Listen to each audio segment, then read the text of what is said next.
What if you woke up one morning and every single choice you would ever made was wrong? Not like wrong in a regret kind of a way.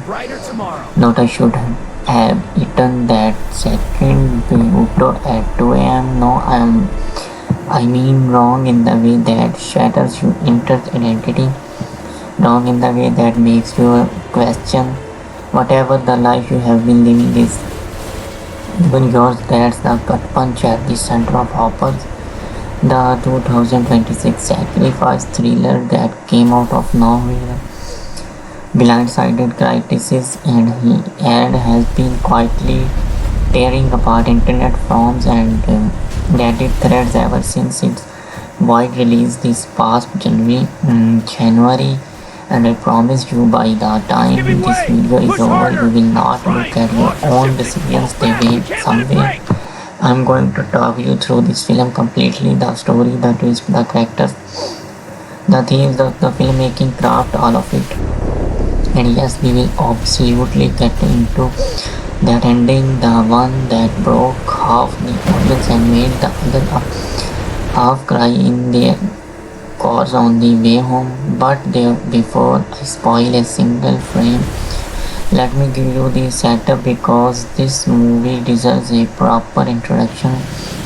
Hopper's 2026, directed by Mara Saluno, starring Joel Edgerton, Zendaya, and the quietly devastating breakthrough performance of newcomer Elias Vance. This is not the movie they marked it as, and they kind of the whole point. Let's start with the basics because if you are coming in cold, maybe you saw a trailer, maybe a friend told you to watch it, maybe the algorithm just dropped this video in your lap. Here's what you need to know. Going in, Hoppers was released on January 17, 2026 by A24 in partnership with Warner Bros. Discovery streaming arm. It got a limited theatrical run for about 1800 screens before expanding wide, and this is actually important because the film's word of mouth journey is kind of a story in itself. Opening weekend it made a modest $14 million. Critics were cautiously positive, audiences give it a B positive cinema score, nothing explosive. Then the second weekend hit, the film made 21 million, an increase that never happens. A film gaining traction in its second week means people are talking, people are telling their friends, people are dragging strangers by the cooler and saying you have to see this right now. By its 14th week, Hopper had crossed the $160 million mark domestically. It's now sitting at just over 340 millions worldwide. For a film with a $42 million budget, that's not just profitable, that's a phenomenon. So what is it exactly? The trailer sold it as a near future thriller, and sure, technically it is. The story is set in 2031 in an America that's recognizably ours but slightly shifted. The technology is grounded, nothing feels like a Marvel echo fantasy, no laser guns, no spaceships. The spectacular element here is something for more intimate, a natural interface technology that allows users to briefly experience branches, alternative version of decisions they have made in their past. Think of it like this: you are standing at a crossroads, you went left. The tech called the Meridian system lets you visit the version of yourself that went right. Not for long, just a few minutes, just enough to feel what the life would have felt like. The company behind it is called Thalwig Corp. It's been marketed as a grief counseling tool, a therapeutic aid, a way to find closure. You can see the moment when you said something that ended a marriage and experience the branch where you didn't. You can revisit the job offers you turned down. You can feel for 3 precious minutes the life you didn't choose. The technology is legal, it's FDA cleared, it's expensive, and it is we come to understand deeply, catastrophically addictive. The team's hoppers, which gives the film its title, is the street slang that's developed around illegal, unsurprised use of the meridian system. People who hop between branches, uncontrolled, supervised, chased better versions of their lives the way a gambler chases a straight flush. The underground cultures of Hopper is where our story lives. Director Mara Suluno, where his previous films The Weight of Salt earned her an independent spirit award in 2023, brings an almost documentarian grounding to the world building. Here you never feel lectured at, the world just exists. A Talibé Corp as plays on screens in the background. A public service announcements about branch dependency plays on a waiting room TV. The lived in quality of the universe is extraordinary. And then there is the cast. Joy Cotton plays Marcus Hale, a Thelwick Caulfield investigator whose job is to track down illegal hopping operations. He is mid-40s, recently divorced, the kind of a man who keeps his apartment aggressively clean because it is the only thing in his life he can still control. And Gotham plays him with that better the contained energy he has been bringing to roles since Warriors. There's a grief simmering in him that never quite boils over. Zandias plays stablecoin, and this is a different Zandias than you have been before. Not the euphoria choice, not the dune reality. Sable is the former neuroscience grad student turned underground Hopper network architecture. A brilliant paranoid running on spite and a convection. Zandia gives her a kind of a weird prize intelligence that feels genuinely dangerous. She is magnetic in every sense, and Alice Vance, 23 years old. This is his second screen credit ever, plays Kenny Hale's Marcus Sons, a young man who has gone deep into the Hopper underground, not for fun, not for addiction, but for a reason we won't understand until the film's second act. Venice is a revelation. There is a rawness to him that no amount of technique can teach. When he carries in his movie, you feel it in your sternum. Audience expectations at release were complicated. To force branding attracts a certain crowd who expect emotionally devastating art. Cinema Warner's involvement suggested broader ambitions. The marketing leaned into the sacrifice thriller angle, a lot of cool shots of natural interfaces, neon lit underground spaces, Joel Edgerton looking dim in the rain. But audience actually got was something quieter, something more devastating, something that took almost 45 minutes before it really shows you wanted it in. That was a risky huge one, and it paid off.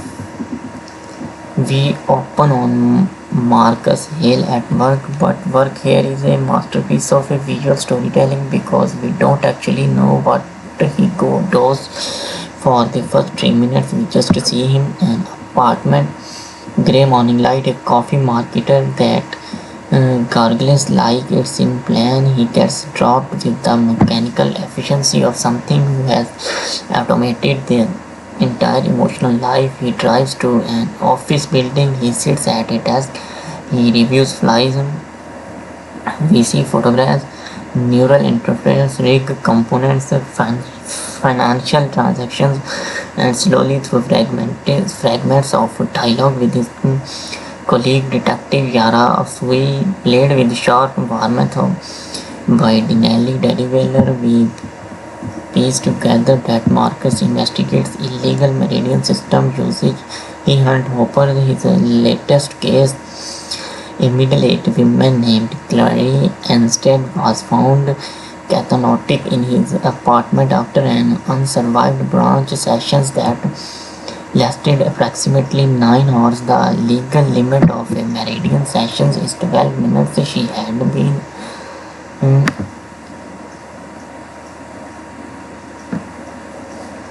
in her apartment after an unsuspected branch session that The time has come, my friends. Let us stand together. United, we can shape a brighter tomorrow.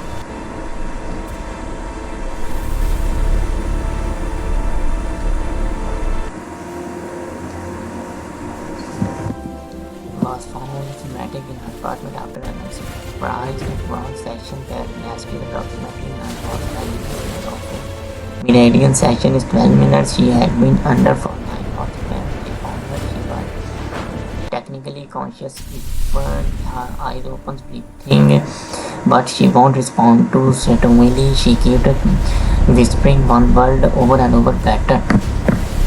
Marcus is professional about it. Yet he visits Claire in the hospital. She doesn't recognize him or anything else. She's still there somewhere, but she's not coming back. The branch she was in, investigators believe, was so deeply pleasurable, so perfectly constructed by however ran her hoping sessions that her brain simply stopped accepting the base reality at home. This is established early as the film's central horror concept. It's not that the branches are fake, it's that they are real enough to trap you. The technology doesn't show you a simulation, it connects you briefly and uncompletely to actual quantum divergent pathways. The science is behind the science is handway enough to be policeable issue and never billboard. What matter is the emotional truth. The branches feel real because they are just a version of a real that you choose to leave behind. Marcus opens the case file on the network that can clear sessions, and on page 3 he finds a name that stops him cold. Daniel Hale, his son. The movie just drops this on us like a stone into still water. No dramatic scene, no horror movie swell. Just Marcus sitting at his kitchen table at 11:30 at night, starting at his son's name on a page. Here's what we learn through quiet explosions over the next 20 minutes. Dennis and Marcus haven't spoken in 2 years. The divorce Marcus from his ex-wife Petra split the family in a way that never ended. Danny blamed Marcus. Danny dropped out his neuroscience PhD program 19 months ago, and now, according to his life, Danny is a key technical architect in one of the most sophisticated illegal hopper networks on the Earth coast. Marcus has a choice. He recuse himself from the case, turn the file over to someone else, or going knowing that his son is on the other side of the investigations and bring the network down, and maybe in the process bring Danny's home. He doesn't rescue himself. This is the first of many decisions in his life where we understand why a character does something wrong completely without the film ever executing it. We shift perspective. We are now with the Sable Queen, and the film's entire visual language changes. Marcus' world is grey, still institutional. Stable's world is warmed by claustrophobic amber lights, cramped server-filled rooms, the constant low hum of tech running hot. She operates out of a converted warehouse in South Baltimore that looks from the outside exactly like a derelict printing press company. Inside it's something else entirely. The network she runs is called the Garden, and the name matters. We came back to why the Garden operates about 60 clients a week through supervised vocal sessions. There are not still seekers, there's regular people. A man who lost his daughter in a car accident and wants to visit the branch where she survived. A woman who turned down a marriage proposal 50 years ago and he never stopped wondering. A combat veteran trying to understand who he would have been without the war. Sybil is not without a conscience. She has ruled the session limits, psychological screening, a team of branch monitors who watch clients' neural activity and pulled out of their patterns suggests dependency formation. She The time has has come, my built in friends. Let us other stand world together. and United, illegal we can shape a brighter tomorrow. status that is argu- arguably more tactical than the legal one. This is where the affair starts to complicate. Your loyalties in extremely international ways. You like Sable, you like the garden, the clients we meet are people you genuinely want to get peace, and yet you know what happened to Claire. Instead, you know the risks, Giving way! and Push Sable harder! knows to That's right! which Lost your means shifting! her Hold fast! We operation can't let it break! exists in a moral gray zone. She has thought about very carefully and decided to inhabit in way. Danny Hale works alongside her as the guardian lead system architect. He designed the branch stabilization protocols that Sable argues are what separate them from the reckless underground networks that burned out Claire. Instead, he is brilliant and he is committed. And in the film's quietest early scenes, we see him alone in the server room at 3 in the morning running a session himself. He's wearing the interface wig, he's hopping, and when he comes out 12 minutes later, he has the expression of a man who just wasted somewhere. He nodded and had to leave. We don't yet know which branches he visits. That answer comes later and it changes everything. Marcus begins building his case. He attends a grief support ground that the garden uses as a client recruitment front.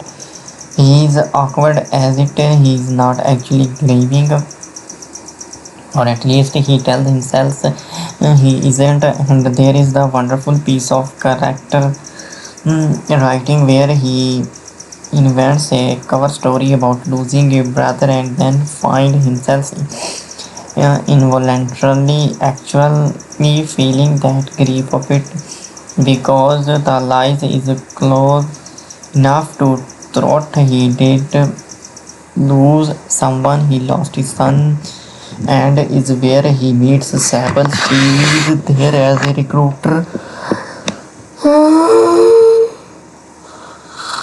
identifying good candidates, and she cooks him almost immediately as not quite right, too controlled, too observant. But she doesn't want him. Instead, she tests him.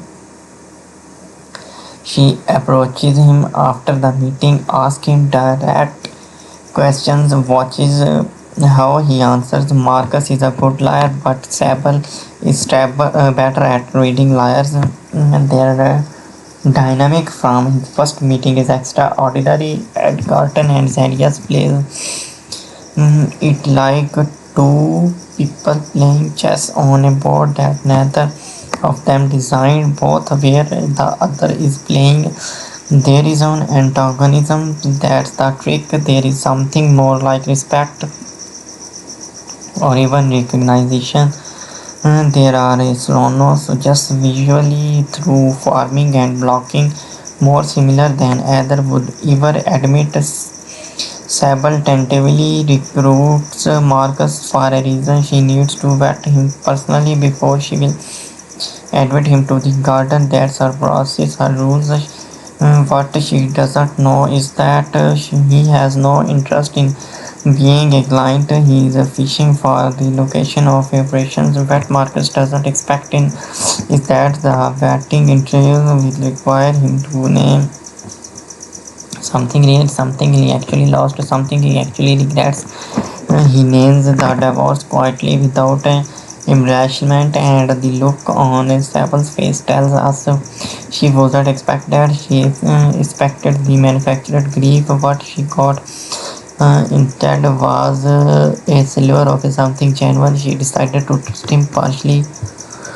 Meanwhile, and this is where the film starts layering its timelines brilliantly. We get out first extended sequence inside a branch. A client named Harold, 68 years old, goes in for a sessions where he visits the branch in which he didn't sell his late wife's painting collection in 2019 to pay a medical debt.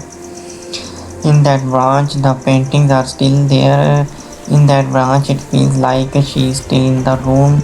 Solano shoots his branch sequence in a slightly different aspect ratio. We got from 2.39 ratio 1 widescreens to 1.85 ratio 1, just barely noticeably tighter.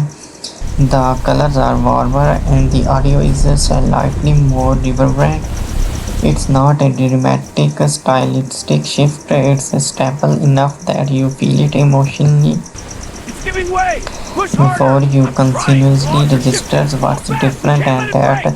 subtlety is exactly right because the branches are not dramatically other, they are hauntingly familiar. Harlow spends his 12 minutes looking at these paintings, touching the frames, sitting in the chair his wife always preferred.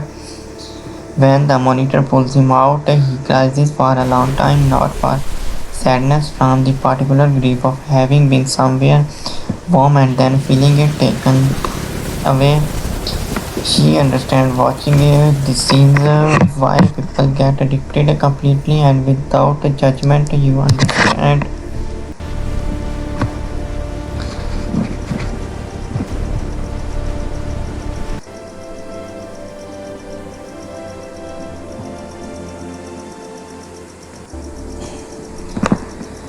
Sloan established herself with his film as one of the most confident directors working in American cinemas right now.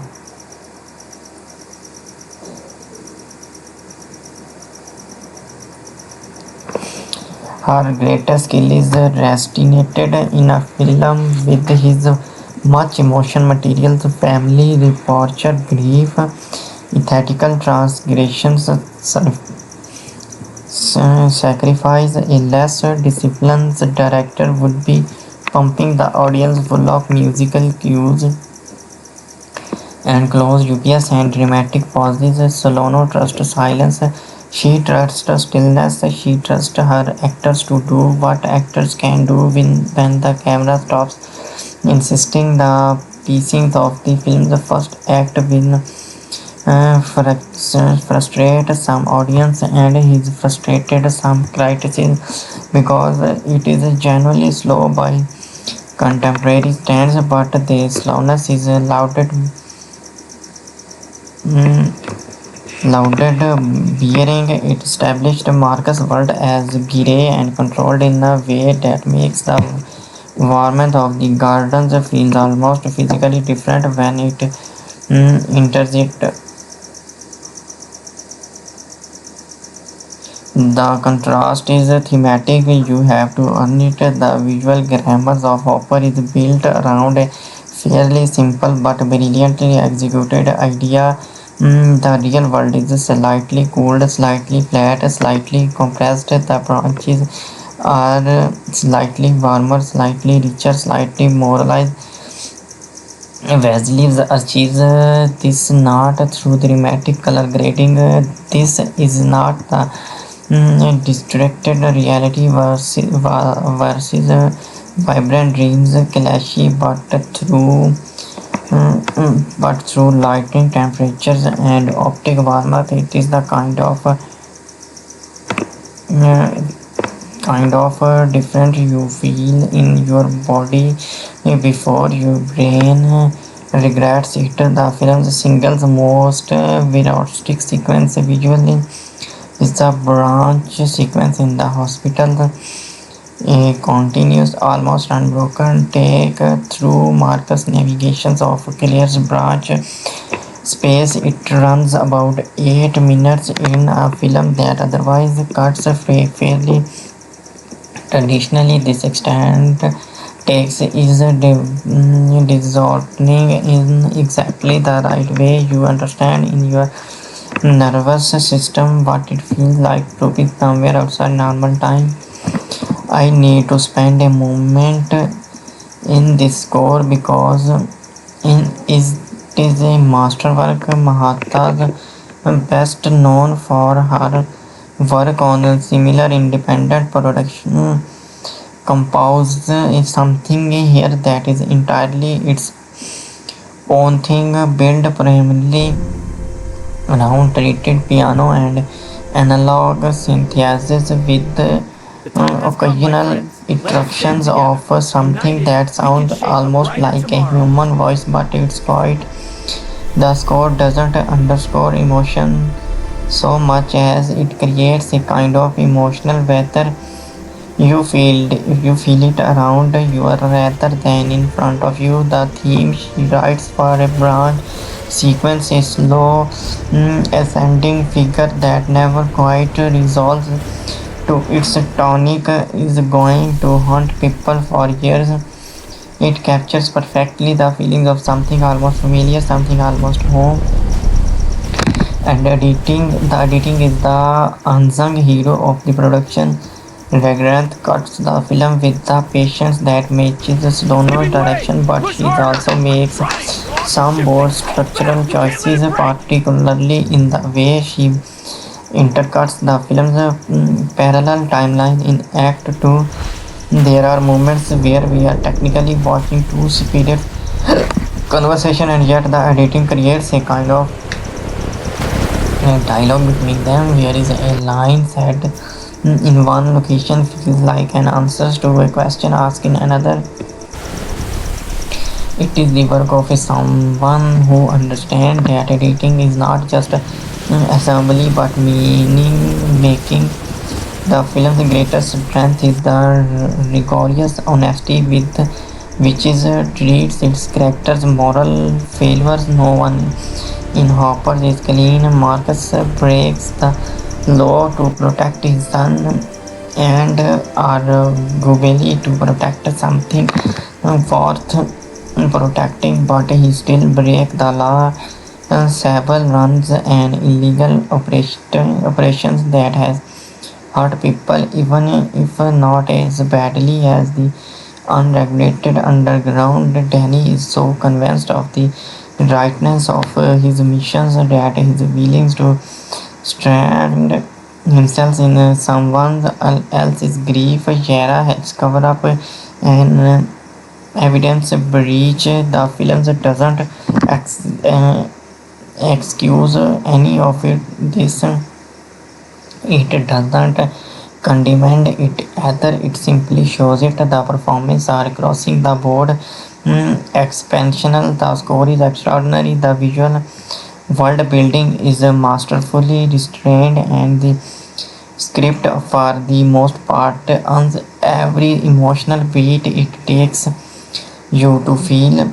It's not perfect film, it's the film's acts deliberate slowness, while thematically justified, we generally lose some audience who are not prepared for its rhythm. Two subplot threads, a secondary Thalweg core political storyline, and a brief explosion of the pharmaceutical angle of a branch dependency are introduced and then especially abandoned by the act. Third act, they feel like remains for a longer act. And the film's ending, which we'll discuss properly in a moment, is deliberately ambiguous in a way that will frustrate viewers who came in expecting resolutions. This is a film that on a questions rather than an answer, which is entirely intentional but not for someone. Critics have reached understandably for internal sunshines of the spotless mind, and the compression is its wrongs. Both films use speculative technology to explore the architecture of memory and regret, but Internal Sunshine is ultimately a love story. Hoppers is ultimately a story about parenthood and the way we fail the people we have spotted to protect. The emotional register is completely different. A better comparison, I would argue, is Dana's Value Rival, another slow burn sci-fi film built around a grief story featuring a female protagonist of fierce intellectual conventions, using spectacular concept of to ask genuinely hard questions about time, choice, and what we owe each other. The DNA is similar. Hopper is not as technically ambitious as Rival, but it's more intimate, it's similar, and it's way more painful.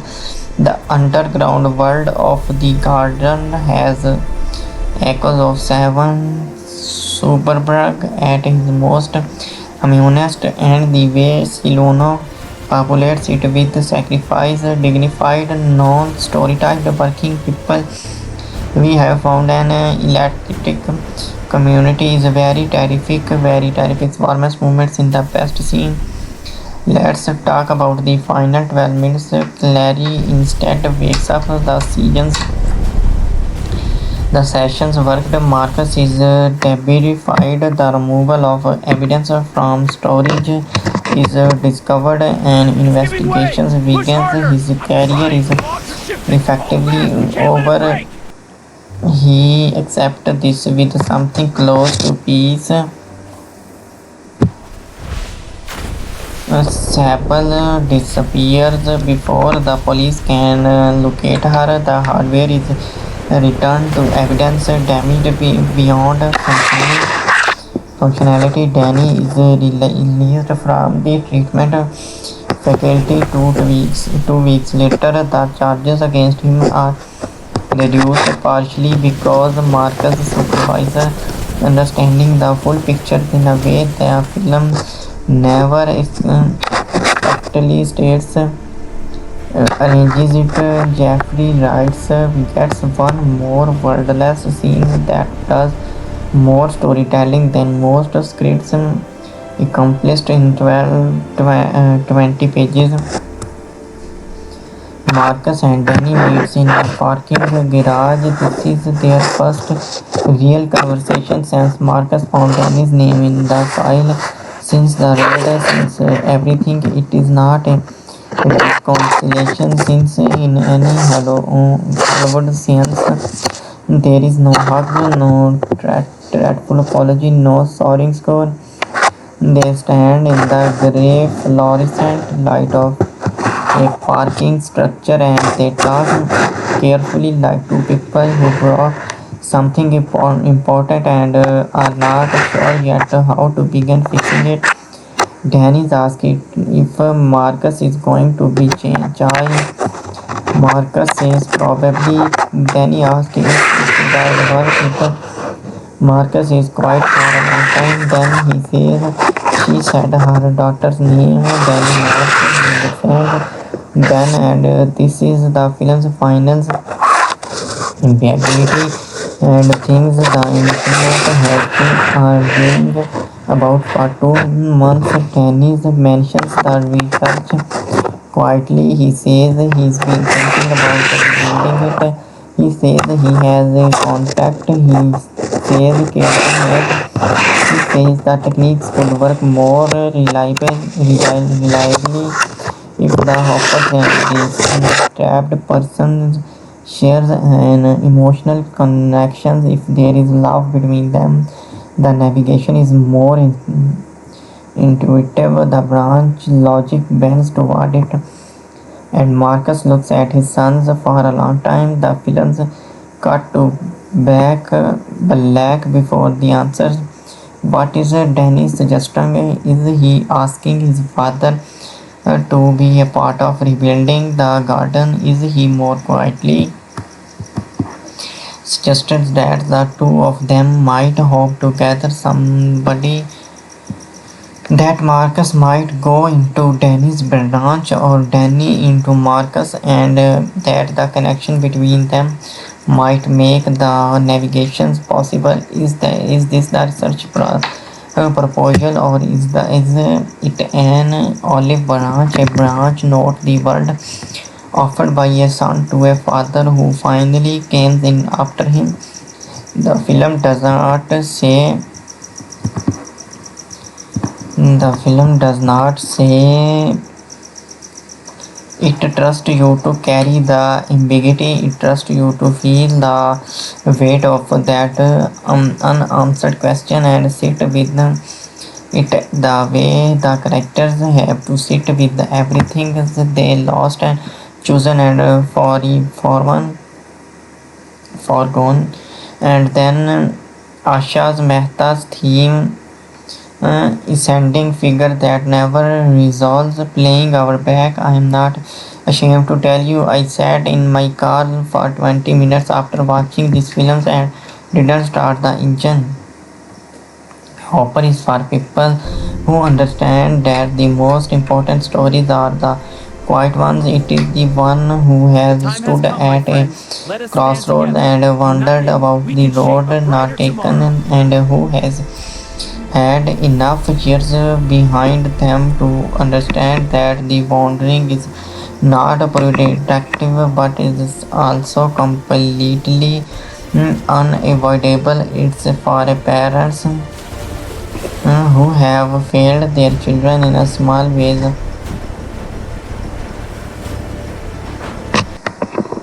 Understand that the wandering is not productive but is also completely unavoidable. It's for parents who have failed their children in small ways that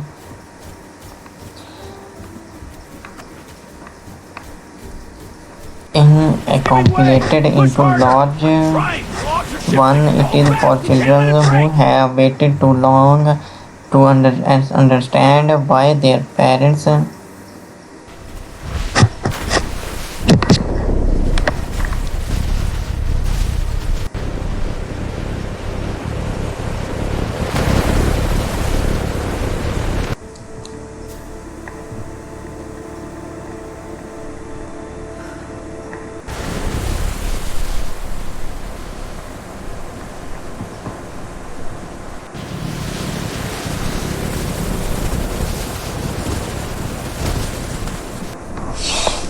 It is for parents who have failed their children in small ways that completed into large ones. It's for children who have waited too long to understand why their parents were they where they were. It's a for grief counselors and neuroscientists and people who have sat in hospitals rooms and people who have left them too soon. It's not for people who want a traditional sci-fi thriller. It's not for people who need movies to resolve cleanly. It is not for people who want to feel entertained in a passive, comfortable way. If you know which category you are in, you know better to watch it. This is without question one of the best American films of 2026. It is not flawless. The abandoned subplots are generally weakness, and the first act's pacing will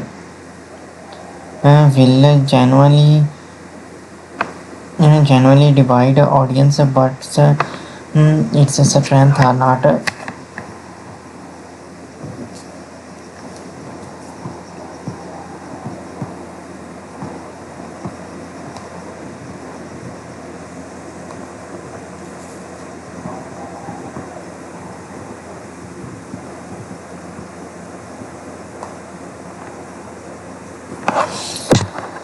But its strengths are not merely good, they are great. The performances are care best, the score is a masterpiece, the moral seriousness with which it treats its character is rare enough in Hollywood cinema to feel almost radical. Mara Saluno has made a film about regret, sacrifice, and the terrifying possibility of second chances, and she has made it without sentimentally, without cheap comfort, without dashnessly.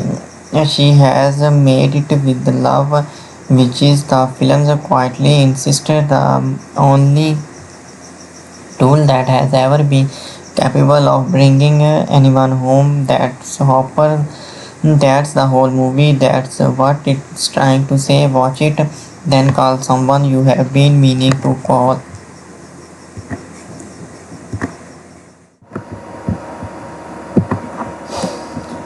What if you woke up one morning and every single choice you would ever made was wrong? Not like wrong in a regret kind of a way.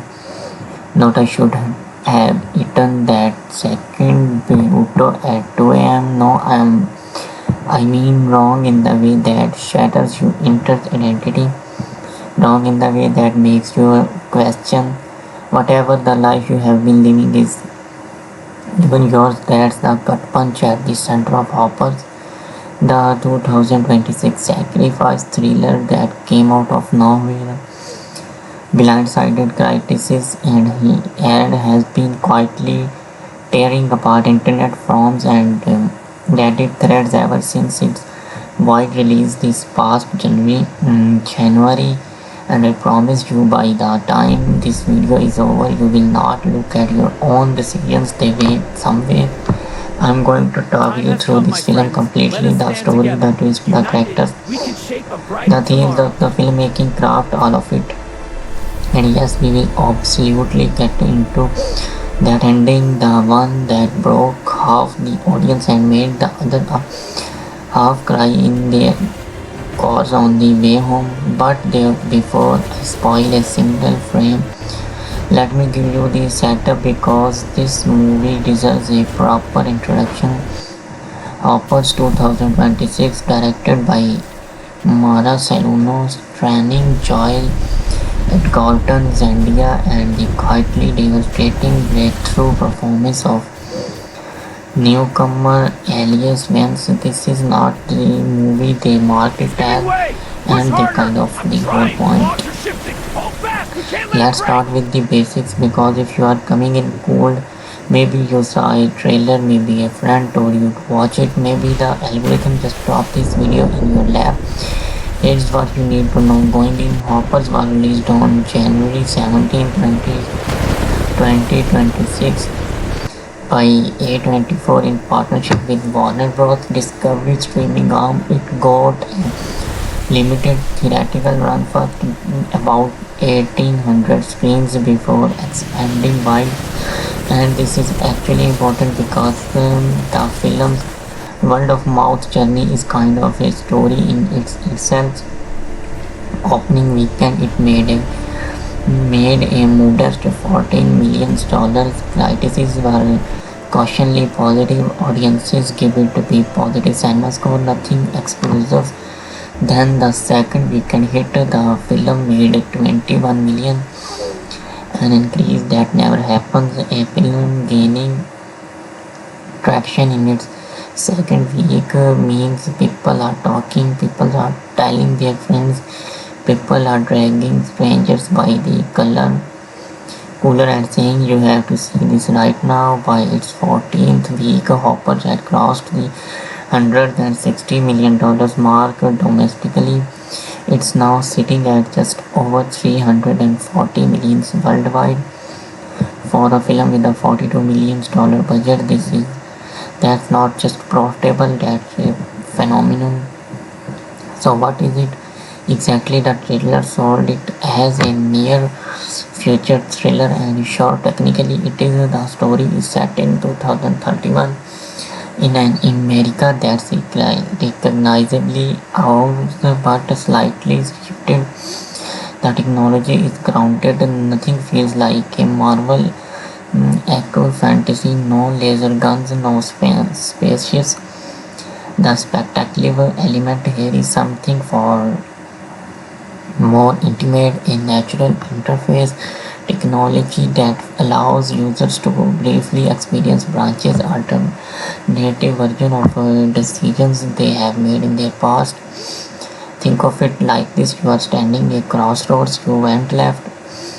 The tech called the Meridian system lets you visit the version of yourself that went right.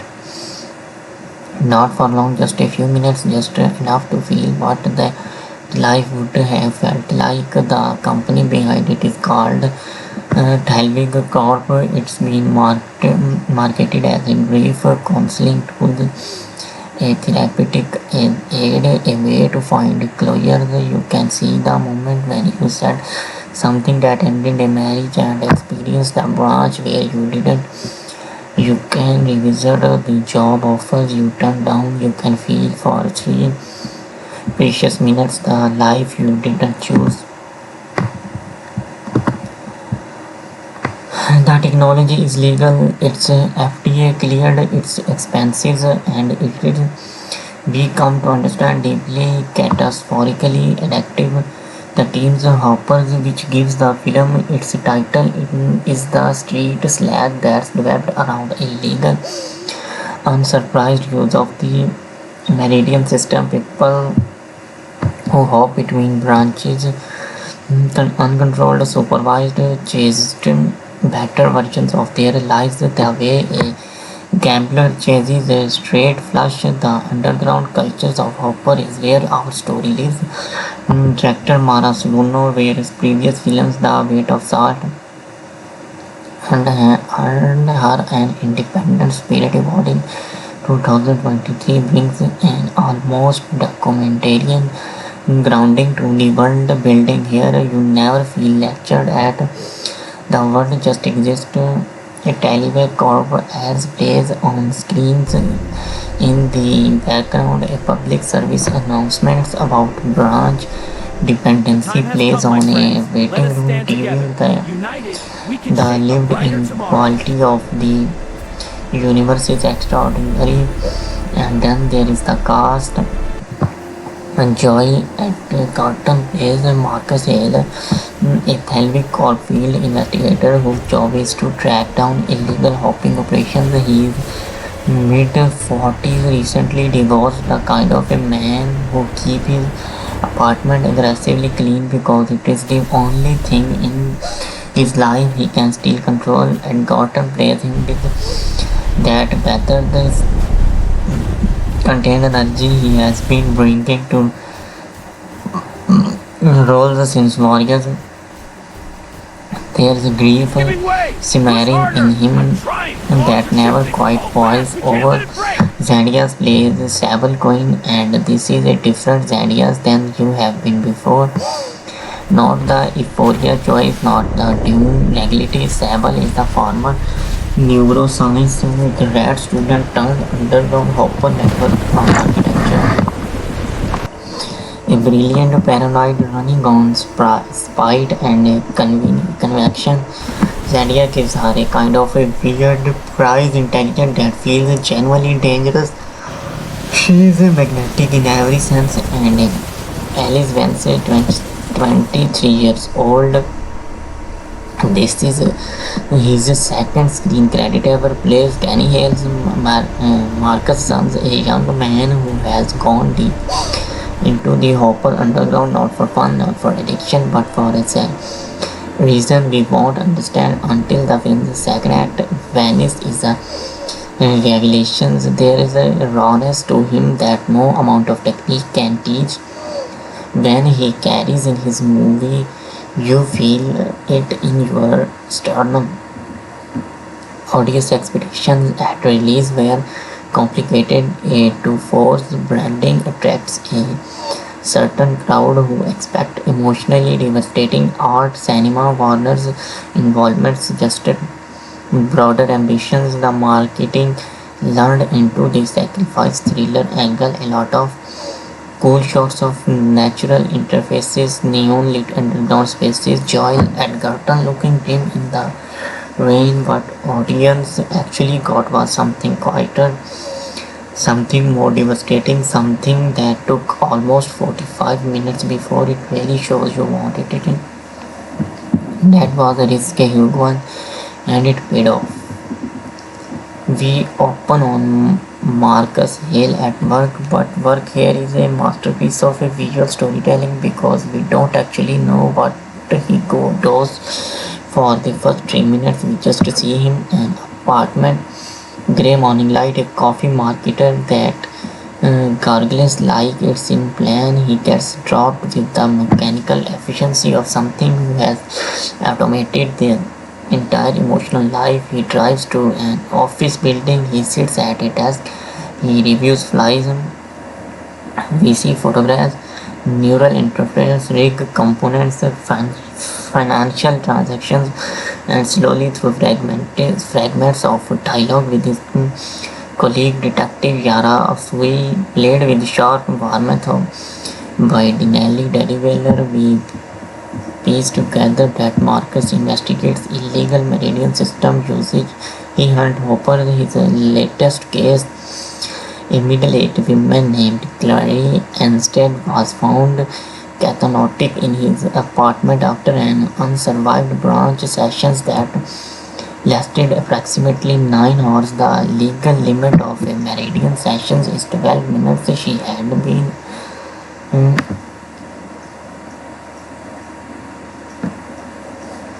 in her apartment after an unsuspected branch session that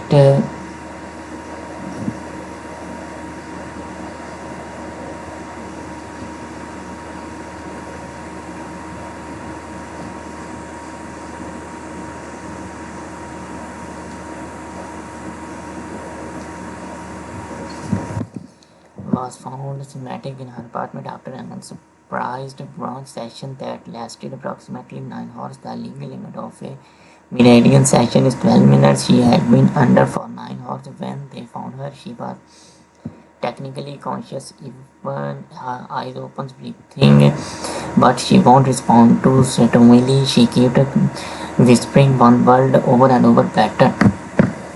Marcus is professional about it. Measured, he visits Claire in the hospital. She doesn't recognize him or anything else. She's still there somewhere, but she's The not time has coming come, my back. friends. Let The us stand branch together. she was in, United, we investigators can shape a believe, was brighter so tomorrow. deeply pleasurable, so perfectly constructed by however ran her hoping sessions that her brain simply stopped accepting the base reality at home. This is established early as the film's central horror concept. It's not that the branches are fake, it's that they are real enough to trap you. The technology doesn't show you a simulation, it connects you briefly and uncompletely to actual quantum divergent pathways. The science is behind the science is handway enough to be Give me policeable way! issue Push and harder! I'm never trying! Launch your ship billboard. What matters is the emotional truth. The branches feel real because they are just a version of a real that you choose to leave behind. Marcus opens the case file on the network that can clear sessions, and on page 3 he finds a name that stops him cold. Daniel Hale, his son. The movie just drops this on us like a stone into still water. No dramatic scene, no horror movie swell. Just Marcus sitting at his kitchen table at 11:30 at night, starting at his son's name on a page. Here's what we learn through quiet explosions over the next 20 minutes. Dennis and Marcus haven't spoken in 2 years. The divorce Marcus from his ex-wife Petra split the family in a way that never heralded Danny blamed Marcus. Danny dropped out his neuroscience PhD program 19 months ago, and now, according to his life, Danny is a key technical architect in one of the most sophisticated illegal hopper networks on the Earth coast. Marcus has a choice. He recuse himself from the case, turn the file over to someone else, or knowing that his son is on the other side of the investigations, and bring the network down, and maybe in the process bring Danny's home. He doesn't rescue himself. This is the first of many decisions in his life where we understand why a character does something wrong completely without the film ever executing it. We shift perspective. We are now with the Sable Queen, and the film's entire visual language changes. Marcus' world is grey, still institutional. Sable's world is warm by claustrophobic amber lights, cramped server-filled rooms, the constant low hum of tech running hot. She operates out of a converted warehouse in South Baltimore that looks from the outside exactly like a derelict printing press company. Inside it's something else entirely. The network she runs is called the Garden, and the name matters. We came back to why the Garden operates about 60 clients a week through supervised hopper sessions. There are not still seekers, there's regular people. A man who lost his daughter in a car accident and wants to visit the branch where she survived. A woman who turned down a marriage proposal 50 years ago, and he never stopped wondering. A combat veteran trying to understand who he would have been without the war. Sybil is not without conscience. She has rules, session limits, psychological screening, a team of branch monitors who watch clients' neural activity and pulled out of their patterns suggests dependency formation. She has built in other world and illegal debtors that is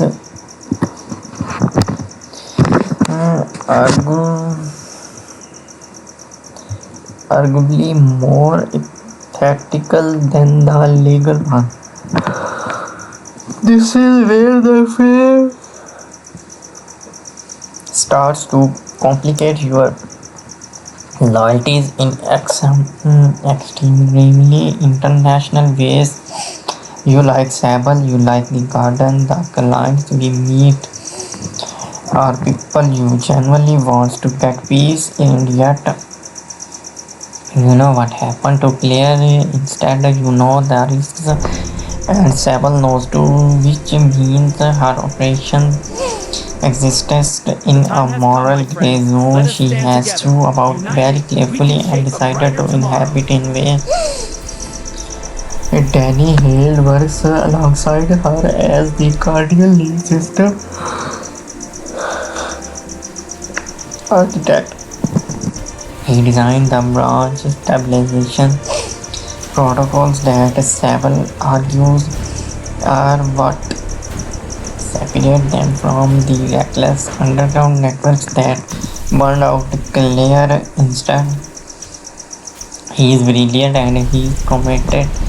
And in the film's quietest early scenes, we see him alone in the server room at 3 in the morning running a session himself. He's It's giving way! wearing Push the harder! interface wig, Right! he's hopping, Keep and moving fast! We can't when lose he right! comes out 12 minutes later, he has the expression of a man who just wasted somewhere.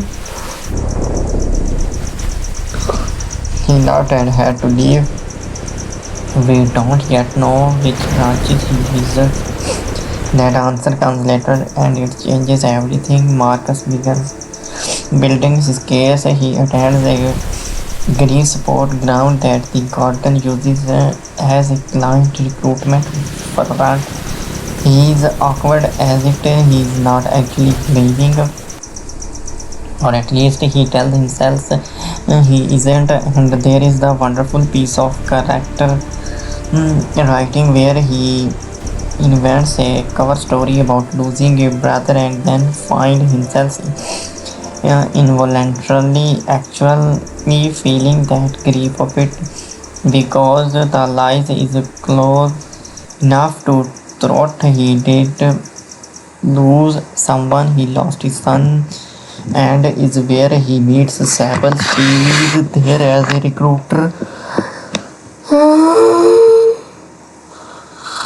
identifying good candidates, and she cooks him almost immediately as not quite right, too controlled, too observant. But she doesn't burn him. Instead, she tests him. She approaches him after the meeting, asks him direct questions, watches how he answers. Marcus is a good liar, but Sable is better at reading liars. And their dynamic from his first meeting is extraordinary. Ed Garton and Zarias plays it like two people playing chess on a board that neither of them designed, both where the other is playing. There is an antagonism, that's the trick. There is something more like respect or even recognition. There are Sonos just visually through farming and blocking more similar than either would ever admit. Sable tentatively recruits Marcus for a reason. She needs to vet him personally before she will admit him to the garden. That's her process, her rules.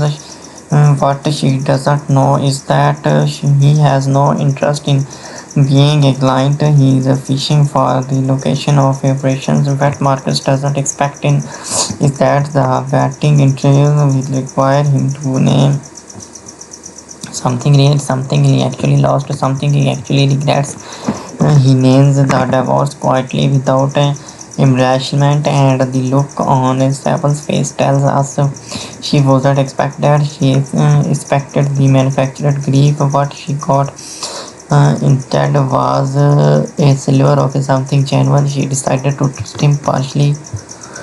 Meanwhile, and this is where the film starts layering its timelines brilliantly. We get out first extended sequence inside a branch. A client named Harold, 68 years old, goes in for a sessions where he visits the branch in which he didn't sell his late wife's painting collection in 2019 to pay a medical debt. In that branch, the paintings are still there.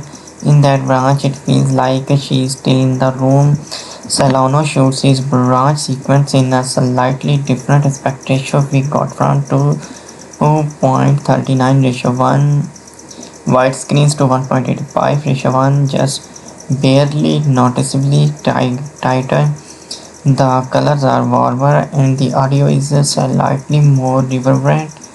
It's not a dramatic stylistic shift, it's stable enough that you feel it emotionally before you continuously registers what's different, and that Subtlety is Time has come, my exactly right friends. Let us because stand the together. branches are not United, we can dramatically shape a other, brighter tomorrow. they are hauntingly familiar.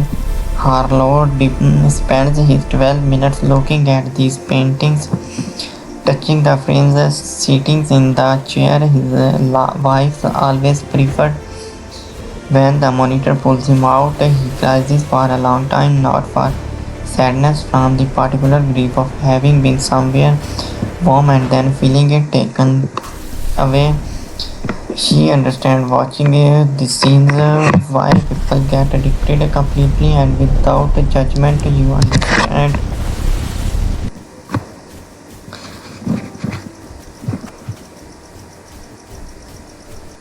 It's giving way! Push harder! I'm trying! The logs are shifting! Hold fast! We can't let it break! Sloan established herself with his film as one of the most confident directors working in American cinemas right now.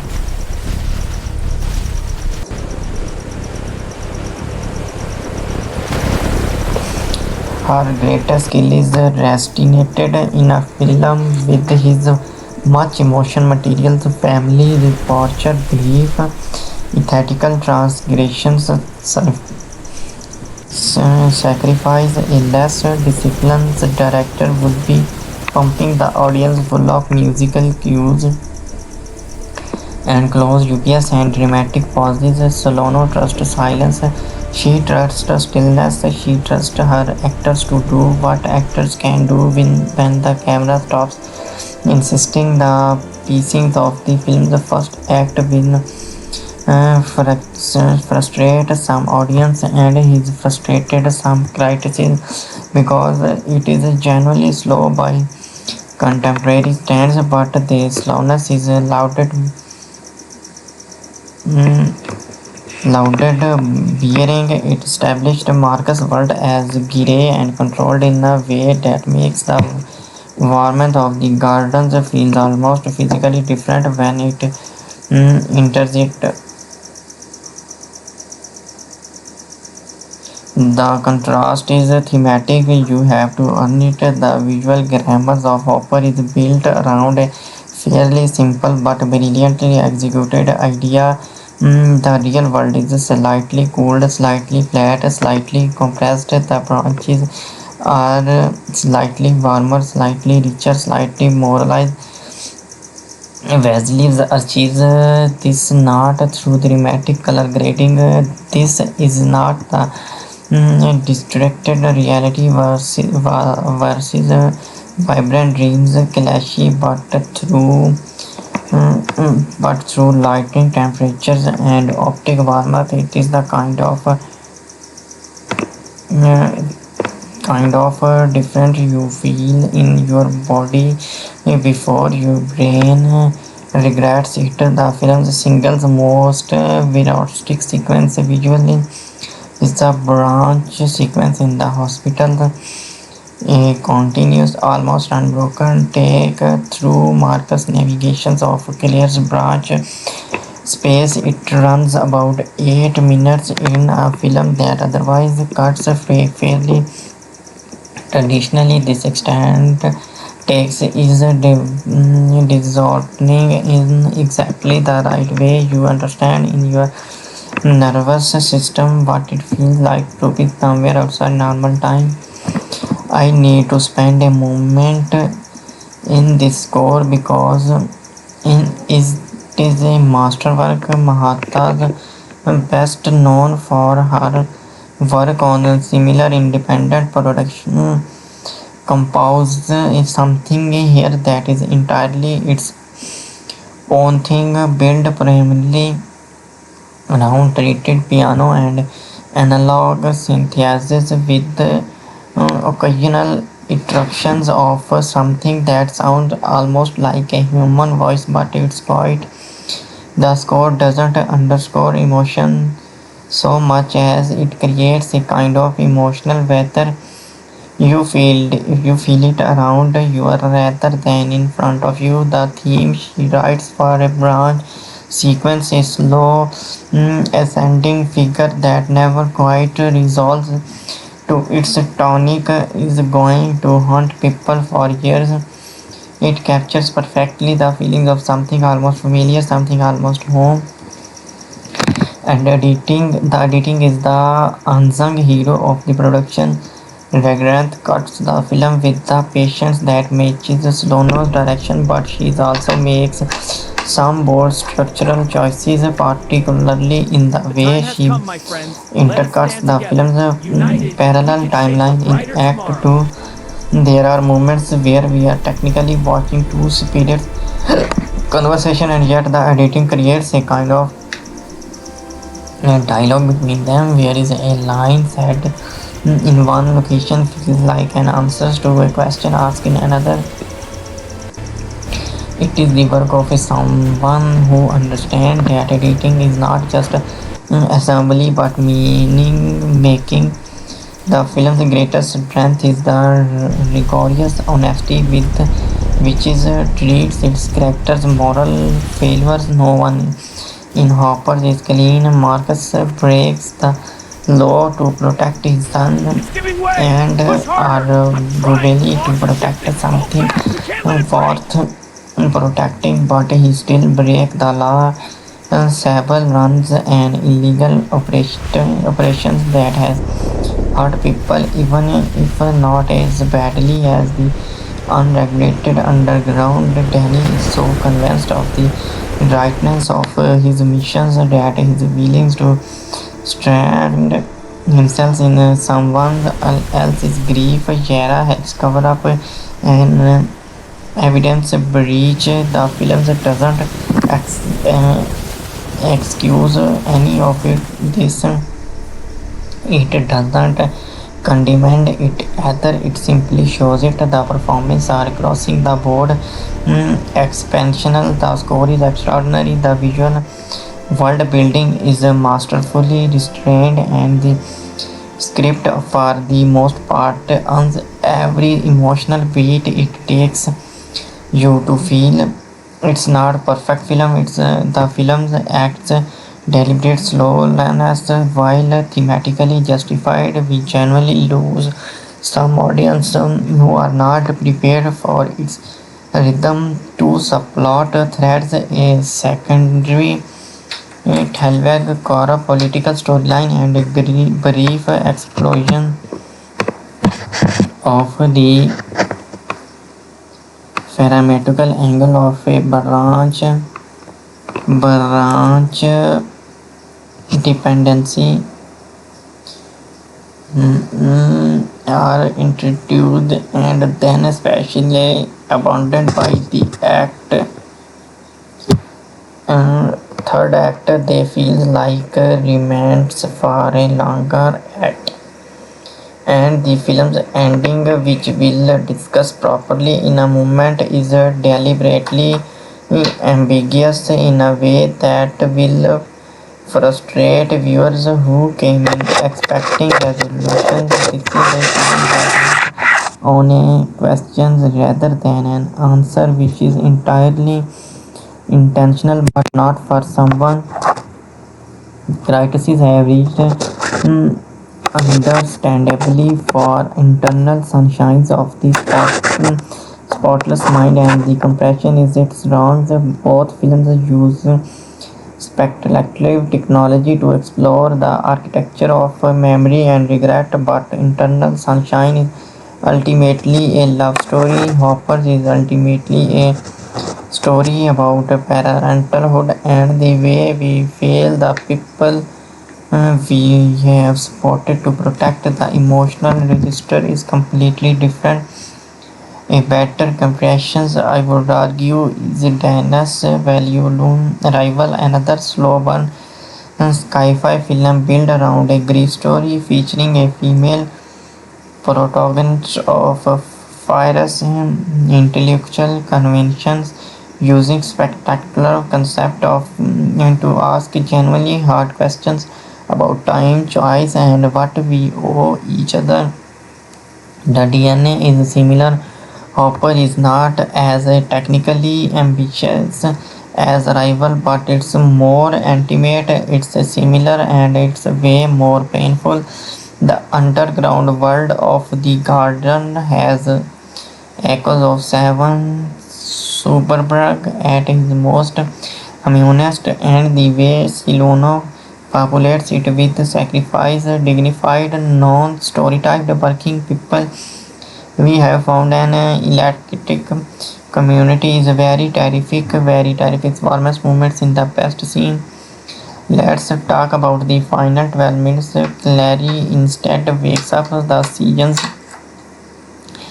sessions worked. Marcus is terrified. The removal of evidence from storage is discovered and investigations begins. His career is effectively over. The He time has come, accepts my this friends. with Let us something stand close together. to peace. United, we can shape a brighter tomorrow. Sable disappears before the police can locate her. The hardware is returned to evidence damaged beyond functionality. Danny is released from the treatment faculty 2 weeks. 2 weeks later, the charges against him are reduced partially because Marcus' supervisor understanding the full picture in a way the film never actually states arranges it. Jeffrey Wright gets one more wordless scene that does more storytelling than most It's giving scripts way. Push harder. accomplished in Fine. Don't shift too fast. 20 You can't let pages. it break. Marcus and Danny meets in a parking garage. This is their first real conversation since Marcus found Danny's name in the file. Since the raid, since everything, it is not a reconciliation. Since in any Hollywood sense, there is no hug, no dreadful apology, no sorry story. They stand in the grey fluorescent light of a parking structure and they talk carefully like two people who brought something important and are not sure yet how to begin fixing it. Danny is asking if Marcus is going to be changed. Marcus says probably. Danny asks if it will work. If Marcus is quiet for a long time, then he says she said her daughter's name. Danny nods in the then and this is the film's final impeccability and things the internet has been arguing about for 2 months. Dennis mentions the research quietly. He says he's been thinking about reading it.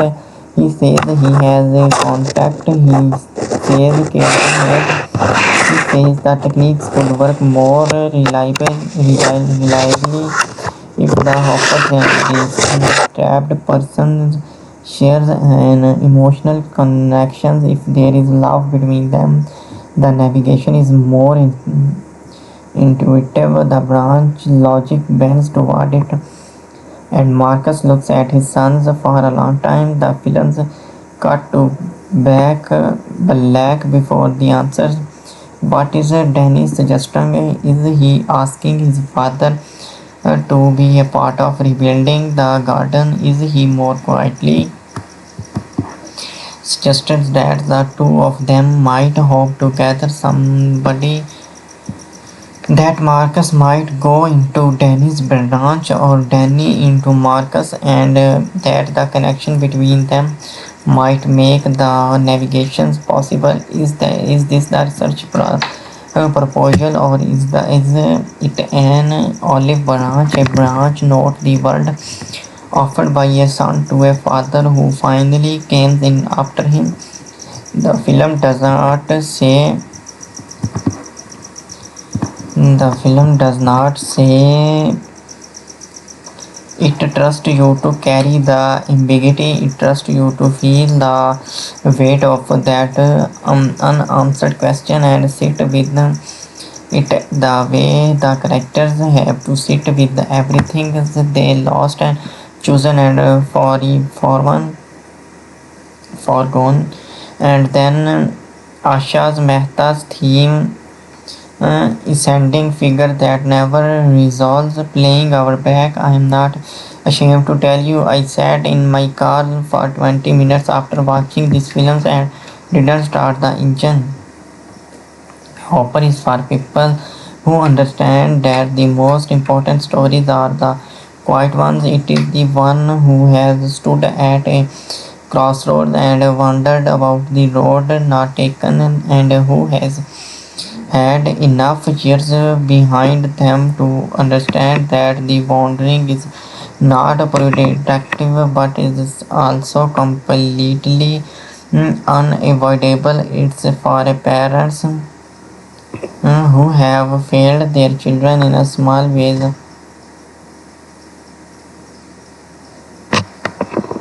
Understand that the wandering is not productive but is also completely unavoidable. It's for parents who have failed their children in small ways that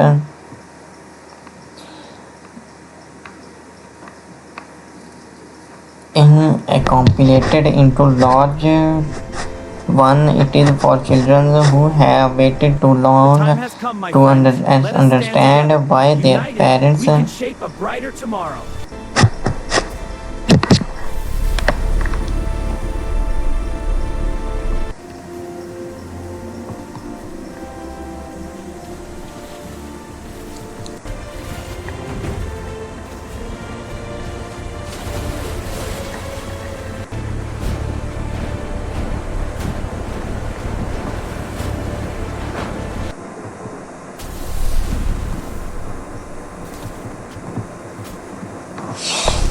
It is for parents who have failed their children in small ways that completed into large ones. It's for children who have waited too long to understand why their parents were It's giving way. Push they harder. Try. where they were You where can't let it break. it's a for grief counselors and neuroscientists and people who have sat in hospitals rooms and people who have left them too soon. It's not for people who want a traditional sci-fi thriller. It's not for people who need movies to resolve cleanly. It is not for people who want to feel entertained in a passive, comfortable way. If you know which category you are in, you know better to watch it. This is without question one of the best American films of 2026. It is not flawless. The abandoned subplots are generally weakness, and the first act's pacing will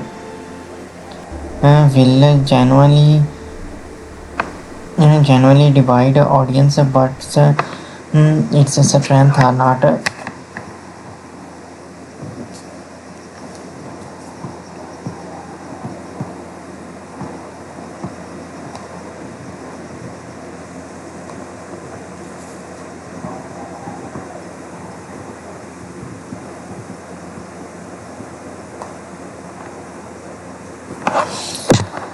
But its strengths are not merely good, they are great. The performances are care best, the score is a masterpiece, the moral seriousness with which it treats its character is rare enough in Hollywood cinema to feel almost radical. Mara Saluno has made a film about regret, sacrifice, and the terrifying possibility of second chances, and she has made it without sentimentally, without cheap comfort, without dashnessly. She has made it with love, which is the films quietly insisted the only tool that has ever been capable of bringing anyone home. That's Hopper. That's the whole movie. That's what it's trying to say. Watch it, then call someone you have been meaning to call.